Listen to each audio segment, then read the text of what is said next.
Esse é o módulo 4, abordagem familiar para doação de órgãos. Então, nesse módulo, nós vamos ver como que funciona uma entrevista familiar ou uma abordagem familiar para doação de órgãos de uma família enlutada. Então, existem algumas técnicas que têm que ser seguidas, principalmente de comunicação com essas famílias, onde, considerando que é um momento muito delicado, conforme eu vou apresentar aqui na palestra hoje, muito delicado, que é o momento da morte, onde muitas das vezes nós não esperamos que o nosso ente querido ele venha a óbito. E mesmo nesse momento, nós podemos ajudar outras pessoas através da doação de órgãos. Então, vou abordar um pouco sobre o que é uma entrevista familiar. Então, a entrevista para doação de órgãos, ela é considerada um momento de extrema importância no processo de doação e um dos mais difíceis para os profissionais, inclusive, considerando que durante a entrevista, família e profissionais da saúde que estão envolvidos estão vulneráveis, abalados e fragilizados. E por que nós falamos os profissionais da área da saúde, incluindo médicos, enfermeiros, técnicos de enfermagem? Porque nós estudamos para salvar vidas e não para lidar com o momento do luto, da morte. Então, mesmo nesse momento, tanto família quanto profissionais ficam realmente vulneráveis no momento que o óbito ali ele acontece. Por isso que dizemos que ficamos fragilizados. Porém, no momento de uma abordagem familiar, nós precisamos detectar profissionais que estejam amparados, que tenham o devido conhecimento para poder conduzir essa situação e não passar isso para a família. Até porque esses profissionais, geralmente da CIDOT, né, da Comissão para Doação de Transplante, eles são profissionais já treinados, né, e de certa forma já acostumados em lidar com situações difíceis. E considerando que ali é um momento da família, realmente momento de dor, de angústia, então nós precisamos estar amparados de profissionais capacitados para isso. E esses profissionais são os membros da CIDOT, onde contamos com equipe multi, médicos, enfermeiros, psicólogos, né, que pode dar todo esse suporte para a família. Então, esse profissional da CIDOT, ele precisa ter algumas características necessárias, nós chamamos de características do entrevistador. Então, eu listei aqui alguns pontos, como primeiro, descrição. Né? Então, o entrevistador ele tem que ter uma descrição, tem que ter uma postura ao lidar com essa família, até porque o objetivo ali desse profissional é solicitar o órgão, né, para doação ali para a família, naquele momento difícil ainda pedir, né, um órgão. Então tem muita descrição, uma linguagem simples, né? Então não podemos usar linguagem técnicas que a família ali não vai entender, porque muitas das vezes a família às vezes não quer nem conversar com o profissional. Ele quer sair daquele ambiente, ele está estressado, está nervoso, precisa ligar para outros familiares. No momento que recebe a notícia do óbito, como por exemplo no caso de morte encefálica, né? Então assim, é um momento muito crítico. Tempo, precisamos de tempo. Então nós nunca vamos para uma entrevista para doação de órgãos com tempo marcado. E chega para a família e fala, eu tenho meia hora aqui para falar para vocês. Isso não existe. Então, o tempo não é nosso. Né? Costumo dizer que o tempo ele é da família. Tem famílias que em 15 minutos já resolvem uma situação. São favoráveis à doação. Tem famílias que demoram uma hora e meia. Já teve casos que aconteceu comigo de ficarmos 2 horas com a família, ali fazendo acolhimento, explicando para a família, tirando dúvidas, chegando outros familiares. Outra característica também do entrevistador é a paciência, né? Então, o entrevistador ele precisa ter paciência, não adianta ser acelerado demais, ou também muito paciente, que a família quer sair logo daquela situação, muitas das vezes. Precisamos transmitir segurança para essa família, até porque, eu vou comentar no slide, né, durante essa palestra, que nós precisamos transmitir essa segurança porque nós cumprimos, firmamos ali um compromisso com a família. Então, se for uma pessoa insegura, não sabe do que está falando, tutubiar ali nas palavras, então, assim, a negativa vai ser certa. A família não vai autorizar a doação de órgãos. E, por último e não menos importante, é o conhecimento sobre o assunto. Então, tanto o médico, quanto o enfermeiro, quanto o técnico de enfermagem que trabalha na CIDOT, precisa dominar o assunto, precisa ter o completo conhecimento. E o objetivo, né, desse assunto é exatamente isso, é transmitir esse conhecimento para um nível de pessoas, né, que possam estar aprendendo e disseminando esse assunto, esse conhecimento com os outros colegas. Então, quando a gente realiza a entrevista, a abordagem familiar? Então, como eu disse, existem algumas técnicas, né, que são necessárias para transmitir essa segurança para a família. Então, nós realizamos a entrevista sempre após o diagnóstico de morte encefálica concluído, no caso de ME, ou então quando você realmente tem conhecimento que a família sabe do óbito daquela pessoa, ou daquele potencial doador, que é no caso doador de córneas, para não chegar para realizar uma entrevista e às vezes a família nem sabe que o paciente veio a óbito, né? O potencial doador veio a óbito. O segundo, então, coletar as informações sobre o potencial doador. Então, saber o nome correto, saber a idade, né? Saber ali quem são os familiares. Então, essas informações, essa coleta de informações é muito importante, principalmente em relação ao nome. Chamar o paciente, o potencial doador, pelo nome. O senhor João, a dona Maria e assim por diante. Também devemos ter avaliação da condição emocional da família, né? Então, assim, existem pessoas que não têm condições emocional para uma entrevista, que há necessidade, o entrevistador percebe que a família precisa de um tempo, precisa respirar um ar, às vezes, fora do hospital, precisa conversar com um padre ou com um pastor, né? Então, nós não podemos acelerar essa família. Então, ter essa percepção da condição emocional da família é muito importante no momento da entrevista. Se certificar de que a família já foi informada do diagnóstico, né? Então isso aqui é muito importante. Isso é muito importante no acolhimento familiar. Então, desde o momento da abertura do protocolo de morte encefálica, é necessário informar a família que está sendo aberto, que está na suspeita de morte encefálica e que será necessário realizar os exames para termos um diagnóstico. Porque o diagnóstico de morte encefálica, ele é um diagnóstico como qualquer um outro, né? Então, ele é um diagnóstico que é direito do paciente, de qualquer paciente, independente da idade, independente da patologia. Então, o diagnóstico de morte encefálica, ele é um direito da família, do paciente, e isso tem que ser informado aos familiares desde o momento da abertura do protocolo. Onde acolher a família? Então, nós geralmente acolhemos a família em uma sala reservada e acolhedora, né? Então, não adianta a gente conversar com a família para uma entrevista, ou até mesmo o médico dar um diagnóstico no corredor, por exemplo, né? Ou então onde tem muita gente conversando, que o foco ali não vai ser a família, mas sim vai acabar desfocando, a família não vai ter o entendimento correto do que está sendo passado para eles. Então, sempre numa sala reservada, numa sala acolhedora, sentados, se possível, confortavelmente, né? Evitar os corredores dos hospitais e jamais dar um diagnóstico de morte ou realizar uma entrevista para doação de órgãos à beira-leito do paciente.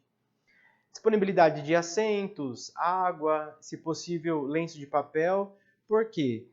Além de ser uma entrevista para doação de órgãos, o entrevistador ele serve como um acolhimento, ele presta um acolhimento ali àquela família, onde vai ser tirado dúvidas, precisamos ter a questão da segurança do assunto, então nós precisamos ter essa disponibilidade de acolher essa família realmente.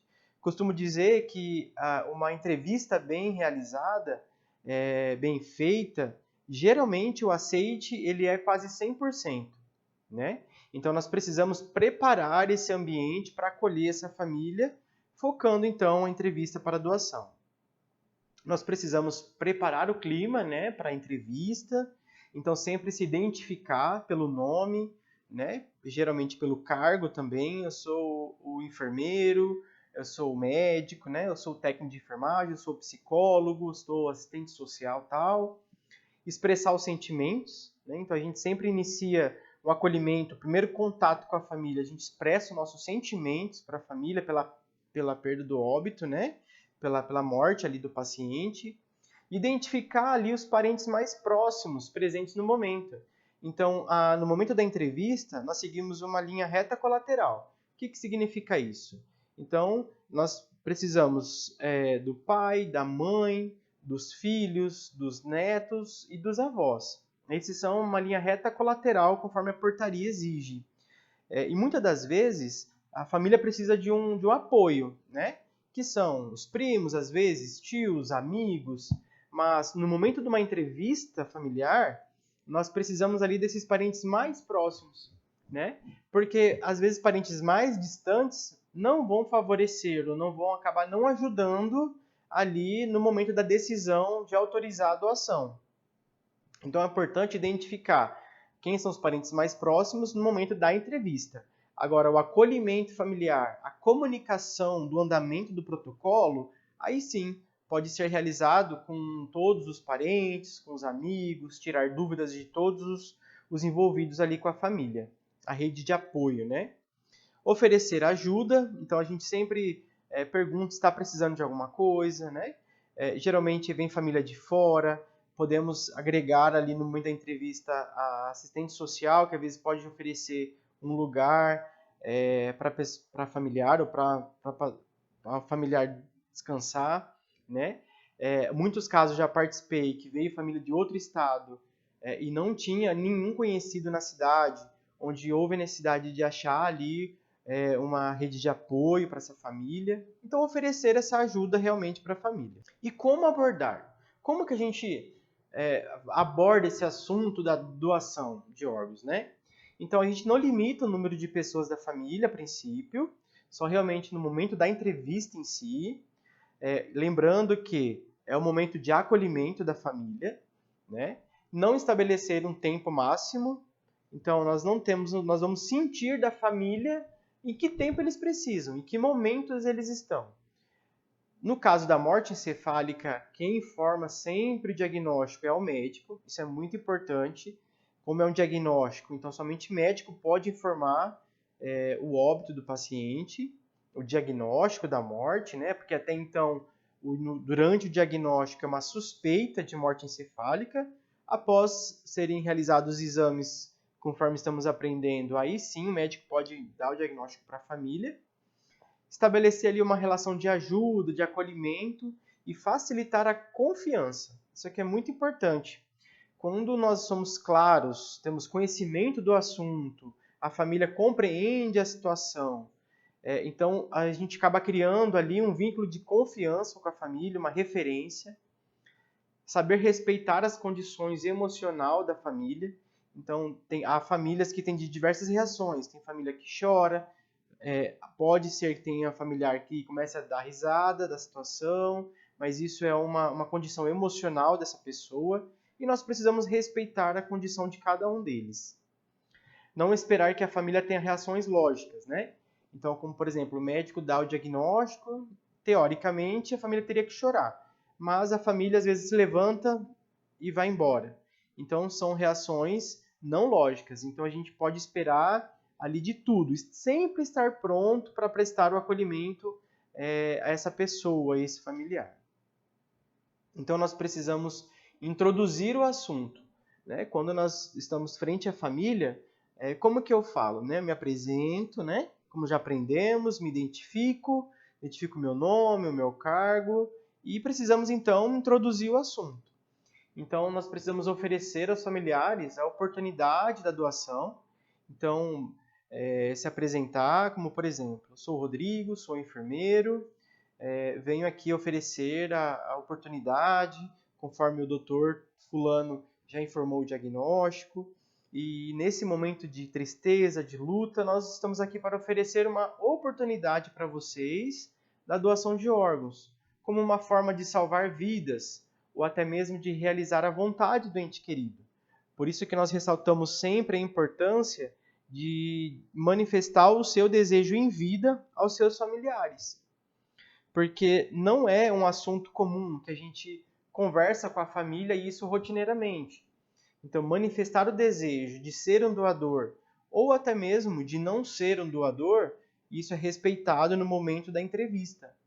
E quando essa pessoa, esse familiar, manifesta a vontade de ser um doador, isso se torna mais fácil. E até mesmo de perpetuar a vida, né? E oferecer um fio de esperança ao próximo. Então, com doação de córneas, por exemplo, nós conseguimos ajudar 2 pessoas, né? Com doador, onde o receptor vai poder enxergar, né? Com as córneas do doador. Então, isso traz para muitas famílias uma esperança, né? E geralmente eu costumo dizer nas minhas entrevistas, né? Imagine se o senhor João, a dona Maria estivesse aqui conosco e ele soubesse o bem tão grande que ele pode fazer o próximo. Você acha que ele realizaria? Então isso traz com que a pessoa consiga refletir sobre o assunto e tomar uma decisão assertiva. Então nós temos os fatores favoráveis e desfavoráveis à doação de órgãos, né? Então, quais são os fatores favoráveis que favorecem o aceite? Então, primeiro, é conhecer a vontade, né, do parente em ser doador. Então, quando as famílias elas conhecem o desejo, já sabem que aquele paciente ele é um doador de órgãos, né, isso se torna mais fácil para ser favorável à doação. Opinião positiva sobre o processo. Então, quando a família está totalmente interagida durante o processo do diagnóstico de morte, então isso se torna realmente positivo. A qualidade do atendimento durante o tempo de internação, isso é um fator muito importante. Há estudos que falam, né, e comprovam, e eu também já presenciei nas minhas entrevistas, que quando uma família ela é bem atendida desde o atendimento da internação desse paciente, ele vem a óbito na unidade hospitalar, o aceite à doação ali ela é favorável. Agora, quando a família não tem um bom atendimento, não é bem tratada, e vem a óbito esse paciente, e a gente vai fazer uma entrevista para doação, a família recusa. Óbvio que é um reflexo do mau atendimento que ela teve desde o comecinho na internação desse paciente. Então, a gente ofertar uma qualidade, a gente treinar os profissionais do nosso hospital, isso é muito importante. Independente da doação ou não, nós precisamos sempre prestar uma qualidade no nosso atendimento. Ter uma boa explicação sobre a doação antes de ser feita a solicitação da doação de órgãos. O que isso significa? Realmente explicar para a família como funcionam os trâmites, o que pode ser feito, o que pode ser doado, né? Antes de solicitar, de realmente fazer a entrevista. Ter uma percepção sobre postura sensível e acolhedora ao entrevistador. Então, o entrevistador ele não pode chegar para uma entrevista de cara amarrada, de cara bravo, né? Uma cara de bravo, um semblante ali fechado. Então, essa percepção, esse entrevistador, ele precisa realmente ter uma postura acolhedora, até porque ele está ali para servir ali aquela família. E frente à recusa familiar, né? O nosso índice de recusa em nosso estado do Mato Grosso do Sul é de 74%. É um dos índices mais altos, né, a nível nacional. Então, precisamos pensar como melhorar as nossas entrevistas para que não haja tanto índice de recusa familiar. Mas eu trouxe aqui para vocês alguns pontos que favorecem a recusa, como, por exemplo, a crença religiosa, né?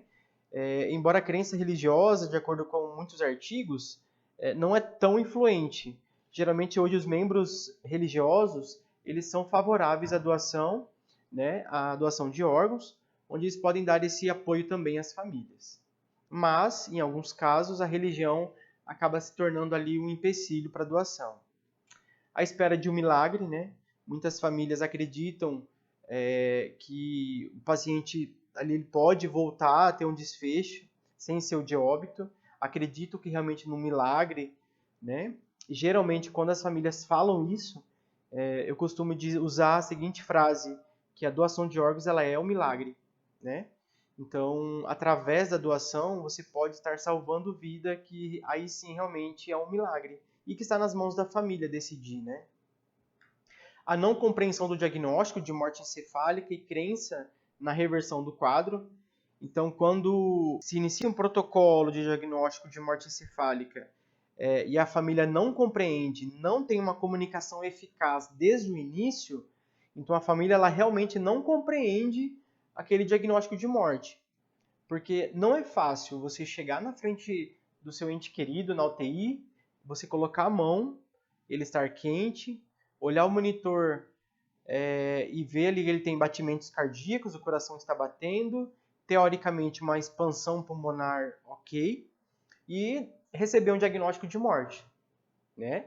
Então, assim, se é uma família que não houve uma comunicação efetiva ali, não haverá uma compreensão correta ali do diagnóstico, resultando assim na negativa para a doação de órgãos. Desconhecer o desejo do familiar, então por isso que é importante nós disseminarmos o assunto sobre conversar com a família, né, sobre o desejo do paciente, em vida mesmo, a gente dizer isso para a família. Hoje em dia não há mais necessidade de deixar em documento o seu desejo em ser um doador ou não ser um doador, então precisamos avisar a família, porque é a família que vamos entrevistar, é eles que vão decidir ali no momento da entrevista. E medo da reação da família, né? Então, eu já presenciei casos que o médico deu o diagnóstico de morte de uma criança e os pais ali, eles saírem correndo. Outro caso, teve um pai que bateu a cabeça na parede, né? Então, assim, nós precisamos estar preparados para esse momento. Por isso que eu trouxe aqui a questão do ambiente acolhedor, de oferecer aquele acolhimento para a família, ter profissionais presentes, como psicólogo, assistente social, né? E frente às respostas da decisão, o que nós fazemos, né? Entre o sim, o não e na indecisão. Então, quando a família é favorável à doação, então nós precisamos obter o consentimento por escrito, né? Através do termo de doação, sendo um responsável legal seguindo aquela linha reta colateral que eu disse na palestra, o pai ou a mãe, os avós, o neto, os filhos ou o cônjuge, e duas testemunhas. Essas duas testemunhas pode ser qualquer pessoa que esteja passando pelo local, que esteja no ambiente do hospital. E não, quando a família não aceita, né? No caso da morte encefálica, nós precisamos aceitar a decisão, apoiar essa família, nunca ser contra, e entregar o corpo para a família, porque nós estamos falando de morte. Então, há necessidade de, se o paciente, o paciente estará conectado no ventilador mecânico, a família não aceitou a doação de órgãos, já confirmado o diagnóstico, é necessário o médico desligar o respirador e entregar o corpo para a família para seguir os trâmites fúnebres. Então isso é muito importante, isso ter em mente e essa cultura ser bem ciente entre todos os profissionais. E quando a família está indecisa, o que nós fazemos, né? Então nós precisamos dar um tempo para a família, o entrevistador tentar identificar qual é o motivo da indecisão, né? Se ele não compreendeu o diagnóstico, se ele tem apego ao corpo, se ele tem dúvida qual era a vontade do paciente. Rever então essas dúvidas e então fazer uma entrevista de resgate, que nós chamamos. Ou seja, após esse tempo para a família, a gente fazer uma nova entrevista com o objetivo de conseguir a doação. Então, concluindo o assunto sobre a entrevista familiar, a abordagem familiar, nós precisamos sempre agradecer frente a qualquer decisão, externar novamente os sentimentos, né? Outra coisa importante em relação à comunicação durante a entrevista, nós nunca damos um bom dia, ou boa tarde, ou boa noite. Porque para aquela família, nunca vai ser um bom dia, boa tarde ou boa noite, né? Então, sempre se apresentar primeiramente pelo nome, pelo cargo que você está ali, externar os sentimentos, né? Se prestar ajuda e realmente acolher aquela família. Concluindo, se a família ela foi apto à doação, fazer todos os trâmites burocráticos, encaminhar a família ali ao local de origem, né? Seja à frente do hospital, sempre acompanhar essa família e possibilitar, no caso da não decisão, a mudança, né? Se a família realmente precisa de mais um apoio, precisa de mais uma explicação, precisa de mais tempo, nós precisamos proporcionar isso para a família.